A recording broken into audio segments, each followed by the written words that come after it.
Moin Moin, herzlich willkommen zu unserer 13. Folge unserer Live-Server Kannersport-Serie. Ich wünsche euch viel Spaß, bis gleich.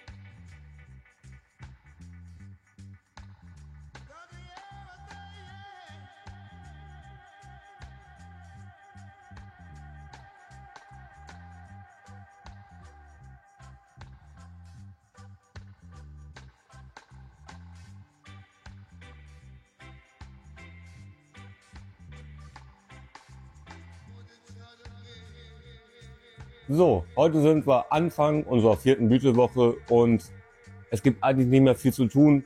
Ich habe mir gedacht, heute gehen wir noch einmal schön über die Pflanzen, reden mal ein bisschen über die, gucken uns die mal ein bisschen genauer an, weil teilweise fangen wir schon an zu zuckern, also was sehr Interessantes und allgemein wie die Stabilität ist von den Genetiken, wie ich die so persönlich finde, vom Grow her, was ich für Erfahrungen damit gemacht habe mit der Genetik und wie die allgemein performen, wie sie mir gefallen und wie sie euch gefallen, das könnt ihr dann nachher in den Kommentaren schreiben.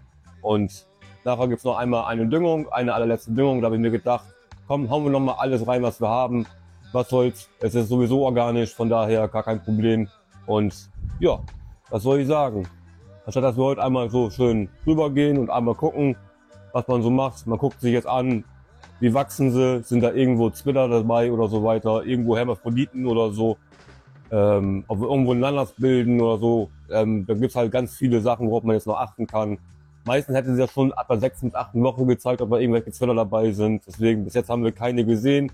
Auch in der letzten Folge, wo es leider diese massiven Tonprobleme gab, dafür entschuldige ich mich nochmal, mir ist leider das Mikrofon komplett abgekackt und ja, das tut mir echt leid. Und bei diesem Video wird das definitiv besser werden, da gebe ich Versprechen drauf, beim nächsten auch und wird doppelt gecheckt beim nächsten Mal. So, wo war ich jetzt? Genau. Wir gucken uns an, ob es irgendwo was gezwittert hat, ob wir sich Nanas gebildet haben, ob wir noch irgendwo so ein paar Blätter noch wegmachen können, um das ein bisschen zu optimieren, den Wachstum. Und ja, nachher gibt's noch mal eine Düngung mit allen Sachen und ja, wird noch mal ein bisschen erklärt, was wir da reintun, warum wir das da reintun. Und würde ich sagen, gehen wir mal los, kommen wir mal ein bisschen dicht an die Blumen ran, damit ihr auch ein bisschen was zum Staunen habt. Weil wir haben jetzt gerade, haben wir hier eine Temperatur von circa circa 27 Grad bei 45% Luftfeuchtigkeit. Das ist sehr angenehm, also perfekt eigentlich für die 4. Blütewoche. Wenn ich das Zelt zu habe, dann geht das maximal hoch auf 55%. Die Temperaturen steigen auf circa 28 Grad. Also was wirklich angenehm ist. Also mit dem Hooker Grow Equipment bin ich wirklich, muss ich sagen, von der Preis-Leistung her für diesen Grow eigentlich wirklich zufrieden. Wie ihr sehen kann, die Buds sind schön dick, die stacken schön. Die füllen sich langsam, die werden immer dicker, die werden immer aromatischer. Ja, und jetzt gucke ich gerne, ob ich hier irgendwo Zwitter dabei habe. Dafür gehe ich einmal hier unten hin, gucke hier rein, ob irgendwo Samensäcke sind, aber das sieht nicht so aus. Alles wunderschöne, reinrassige Weibchen.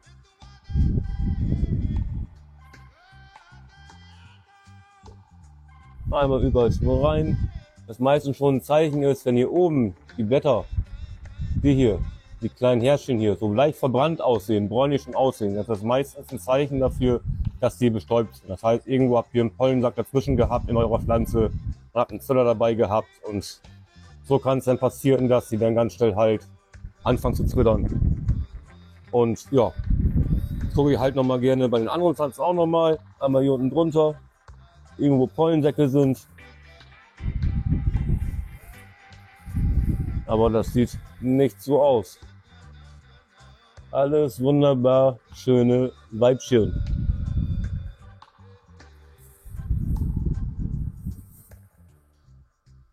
Wunderbar. Oh ja, riechen tun sie auch schon, also Geruch kommt durch. Wie ihr sehen könnt, fangen sie auch schon an zu zuckern hier. Hier oben drauf sind noch schon die ersten Ablagerungen. Wunderbar. Also, die Potenz ist da. Von den Gelatos, von Easy Seeds. Ja, das ist eigentlich so der Check, den man jetzt so eine vierten Blütewoche macht von mir aus. Gucken wir noch, irgendwo noch Blätter dabei sind, die rüberlappen. Hier war noch eins.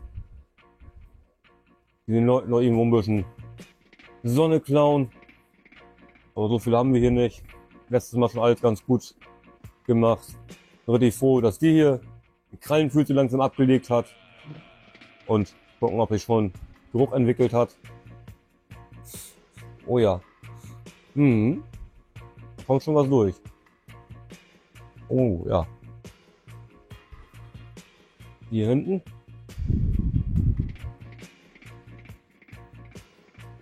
Oh, die ist um einiges intensiver noch. Lecker. Richtig frisch, richtig schön zitronig schon. Oh, gefällt mir. Und was hat die große hier in der Mitte? Zeigt deine Aromen. Oh, die ist aber richtig fruchtig. Geht eher schon. Oh. Bubblegum-mäßige rein, also ist richtig fruchtig, also ganz viele Aromen irgendwie drin. Also nicht dieses typische Gelato-mäßige, also auch einen ganzen Ticken fruchtiger, als man das kennt vom Geruch her. Und da bin ich gespannt auf die. Die bin ich richtig gespannt. Auch von der Performance her die beste mit Abstand. Also die wird hier einen massiven Bud entwickeln, wie ihr seht. Und hier ist meine Hand. Hier ist schon mal vierten Blütewoche die Blüte, also die könnte richtig, richtig dick werden. Also da ist wirklich Potenz hinter der Genetik. Oh, wie freue ich mich echt zu rauchen. Das wird schön.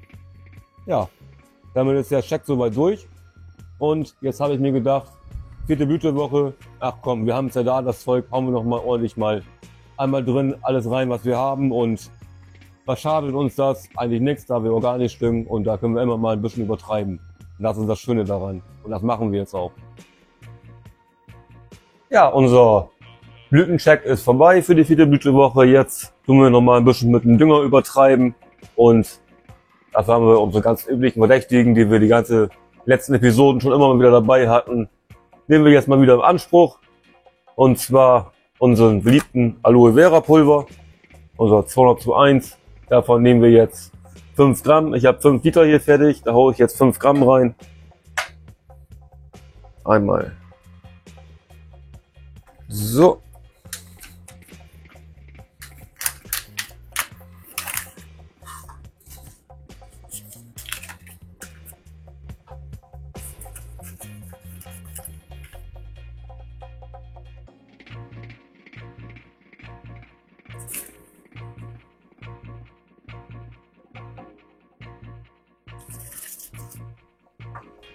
Da haben wir unsere 5 Gramm.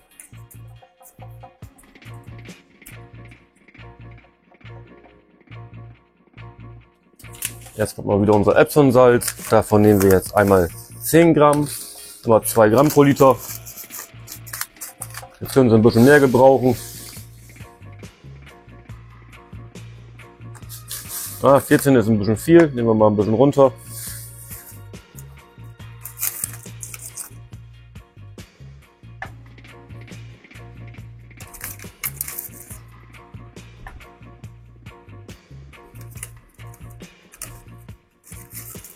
So.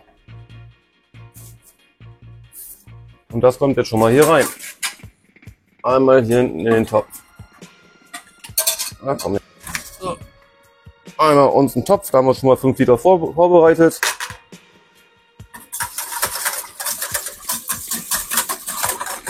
Kommt da schon mal rein. Und schon seht ihr die Schaumbildung vom Aloe Vera.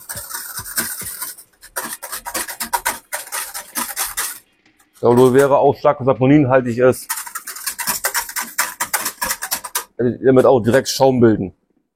Jetzt geht's weiter. Einmal unser Mikrokorrektor. Davon brauchen wir 2,5 Gramm.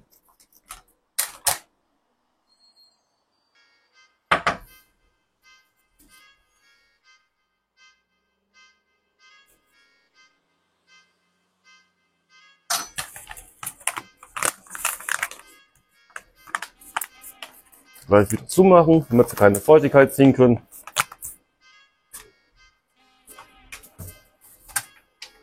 Als nächstes kommt unser Calciumsulfat.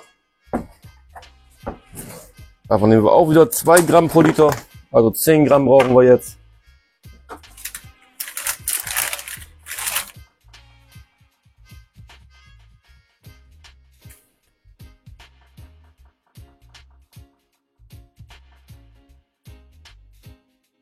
Ja, Punktlandung. Kommt jetzt auch gleich hier rein.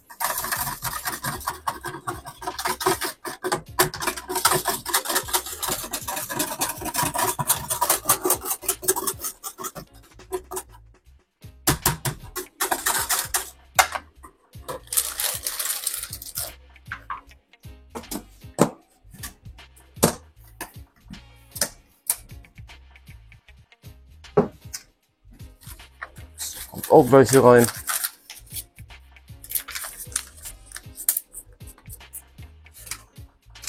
Als nächstes haben wir noch unsere Huminofulvinsäure. Davon nehmen wir 5 Gramm pro Liter, das heißt hier brauchen wir 25 Gramm von.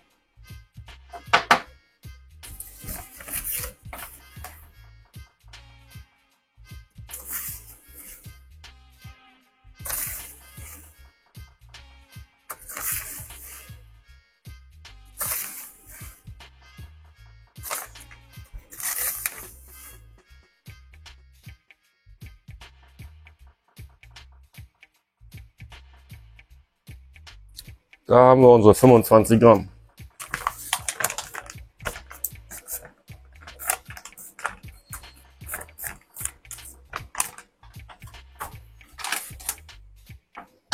Kommt jetzt auch direkt wieder hier rein.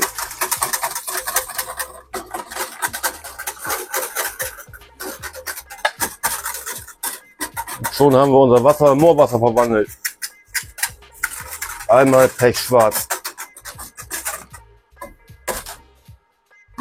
Jetzt haben wir hier nochmal unser Ferment. Davon nehmen wir pro Liter 100 Milliliter. Das heißt, hier brauchen wir einen halben Liter. Wo haben wir den Flüssigkeitsanzeiger? Hier.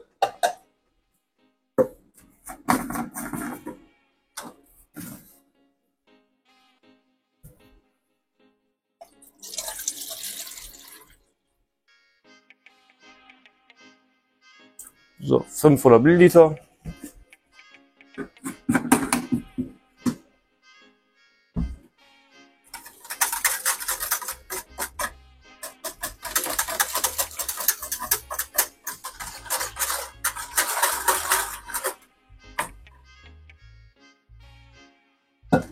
So, ganz zum Schluss habe ich mir überlegt, machen wir heute mal einen sogenannten Sprouted Seed Tee.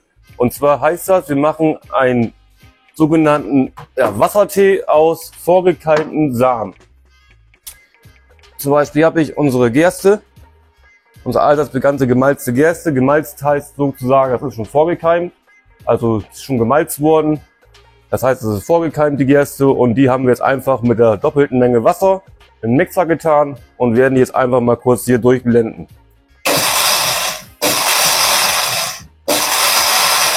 Wenn ihr schon sehen könnt, was hier für eine Schaubildung ist, das ist die ganzen Stärke, Enzyme, alles was da jetzt durchgeht. Also alles, was ihr wollt in der Erde, was Futter ist für eure Mikroorganismen, habt ihr alles jetzt hier gleich in diesem Tee drin. Dafür müssen wir jetzt mal eine kleine Weile jetzt durchrühren.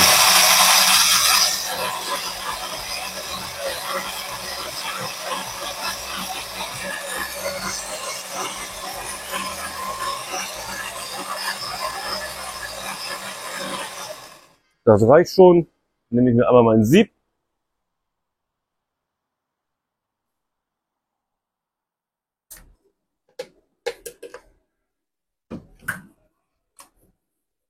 Das einmal hier reinsieben.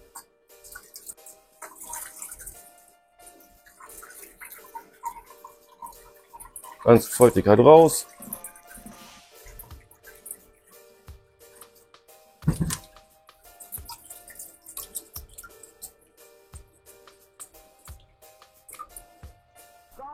Enzyme haben wir hier drin.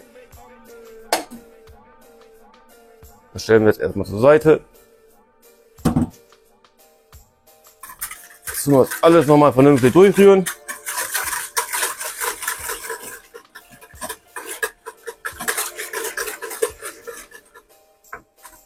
Und hier haben wir unsere Powerbrühe für die Blüte. Ja, und dafür benutzen wir unseren alten Bekannten, um unsere schöne, starke Düngerbrühe hier wieder reinzubringen. Und zwar den Akkupumper. Das Ding will ich echt nicht mehr missen. Also damit kannst du über Kopf sprühen, da kannst du alles mit erreichen. Du brauchst nicht mehr pumpen. Also für mich ein echter Gamechanger, gerade im Living Soil Bereich. Gerade wenn du solche großen Beete machen musst, wo du dann nicht mehr die ganze Zeit mit dem Druckpumper am Pumpen bist, was wirklich sehr, sehr viel Zeit hat gekostet und halt auch deftig in der Arme gegangen ist, bin ich echt froh über dieses kleine Geschenk. Und dafür einfach mal, würde ich sagen, fangen wir an. Müssen wir einfach alles hier schön wieder gleichmäßig verteilen, wie wir das halt kennen.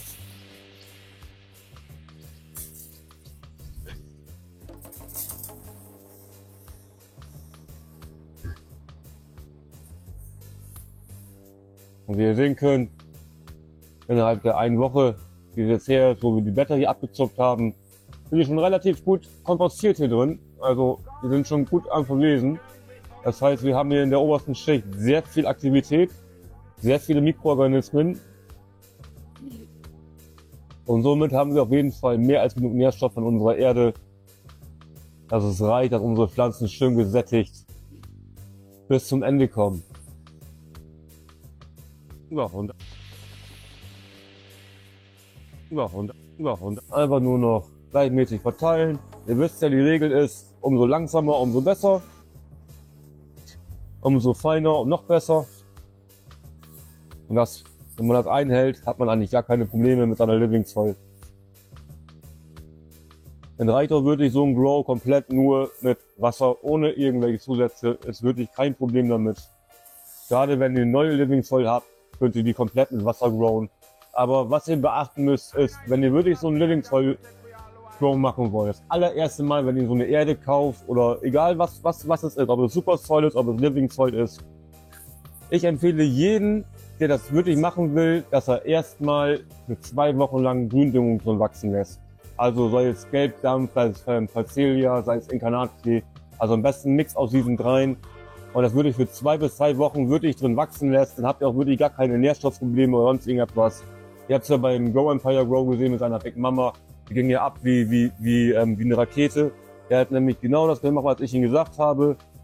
Er hat eine schön lange Gründüngung gemacht, die Nährstoffe balanciert in der Erde, die Salze balanciert und so weiter. Weil wenn ihr jetzt so eine Erde macht, wo Calciumsulfat und so weiter drin ist, werden die zum allerersten Mal einen sehr hohen Salzgehalt haben. Also der Salzwert, der wird sehr hoch sein. Der EC-Wert, der wird moderat sein, aber der Salzgehalt, der wird relativ hoch sein. Und das ist normal, weil sich halt die ganze Erde noch nicht ausgebalanciert hat. Die wird halt abgemischt, abgesackt und kommt dann so rein, hat aber noch keine Zeit gehabt, sich zu aktivieren. Und dafür tun wir die halt mit Gründüngung und ein paar Mikroorganismen für 2 Wochen einmal sozusagen aktivieren, einmal ausbalancieren lassen. Und dann habt ihr auch gar keine Probleme mit dem Grow. Dann könnt ihr wirklich direkt euer Steckling oder euer Keimling reinsetzen, egal was ihr habt, und könnt komplett loslegen mit dem Grow. Und da reichen bei 40 Liter Menge, reichen auch wirklich für den kompletten Grow Wasser. Wenn ihr einfach ein paar einfache Regeln noch einhaltet, zum Beispiel, dass die Pflanze, wenn ihr die in eine Blüte schickt, die darf nicht größer sein als der Pot. Das heißt, sie sollte nicht höher und nicht breiter sein als der Topf, in dem sie gerade ist, wenn ihr die in eine Blüte schicken wollt. Wenn die schon über den Topf hinausgewachsen ist und ihr gerne in eine Blüte schickt, habt ihr nachher wesentlich mehr Wurzelmasse als Erde in eurem Topf und das wird dann nachher zu einem Problem. Und deswegen müsst ihr immer auf diesen speziellen Merkmal achten, wenn ihr ein Living Soil grow. Das ist ganz, ganz, ganz wichtig. Also den Fehler habe ich auch schon gemacht. Ich habe das auch übelst groß werden lassen in einem kleinen Container und dann, oh scheiße, so 3. Woche, 4. Woche, scheiße, was ist los mit den Blättern? Überall komische Anzeigen dran, das kann auch nicht sein, hast du sonst nicht gehabt und so weiter. Und dann habe ich noch ein bisschen Stau gemacht, ja. Das liegt halt daran, dass wirklich nachher wesentlich mehr Wurzelmasse in der Erde ist als Erde. Und das nachher schon eher, kannst du sagen, ja, wenn du mehr Wurzeln als Erde hast, ist ja schon fast hydroponisch, ne? Also, so sehe ich das. Also, ich könnte mir auch gerne was anderes erzählen, aber für mich ist es halt dann so ein Fakt. Und deswegen achte ich halt wirklich darauf, dass die Pflanzen wirklich nicht höher und breiter als der Topf werden, wenn ich die in eine Blüte schicke. So habt ihr wirklich immer den richtigen Pegel drin, was es angeht an Nährstoffen und so weiter, dass es komplett ausgepegelt ist für den ganzen Grow. Über 100.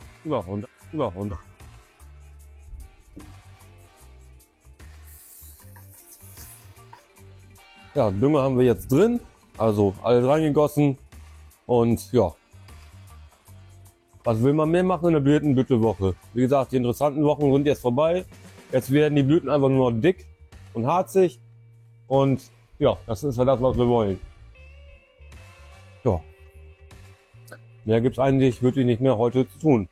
Oder allgemein die ganze Woche. Gucken, dass wir genug Wasser haben. Dafür habe ich ja mein automatisches Bewässerungssystem hier von Bluestroke und Bluemart, was super funktioniert. Also da einmal eingestellt. Ihr habt es ja gesehen in dem Video, wie ich das gemacht habe. Und es läuft. Läuft.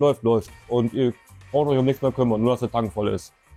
Einmal die Woche ein bisschen Pflege für die Pflanzen und das war's. So einfach könnt ihr growen. So einfach sollte das gehen. Ja, und ab und zu noch mal ein paar Blätter abmachen. Das ist niemals verkehrt. Aber wieder den Thermometer hier über die Blüten. Ja, und so.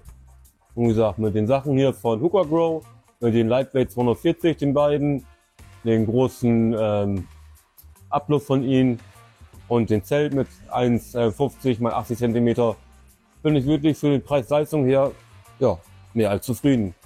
Also für Anfänger ist das Set super. Die Ventilatoren tun flüsterleise, also die sind wirklich perfekt, also super. Die kleinen Lüfter hier, die machen richtig gut ihren Job. Da wird wirklich nichts zu beanstanden von. Die sind leise, die haben 10 Stufen und ja, schwenken die Luft echt gut durch in diesem kleinen Zelt. Wie ihr an der Bewegung der Blätter hier sehen könnt. Die Temperatur ist hier sehr gut regulierbar. Es wird alles bei mir ohne irgendwelche Controller. Ich habe in diesem Zelt keinen einzigen VPD, Mikrometer oder sonst irgendetwas drin. Dieses ganze Zelt wird nur über Gefühl gesteuert.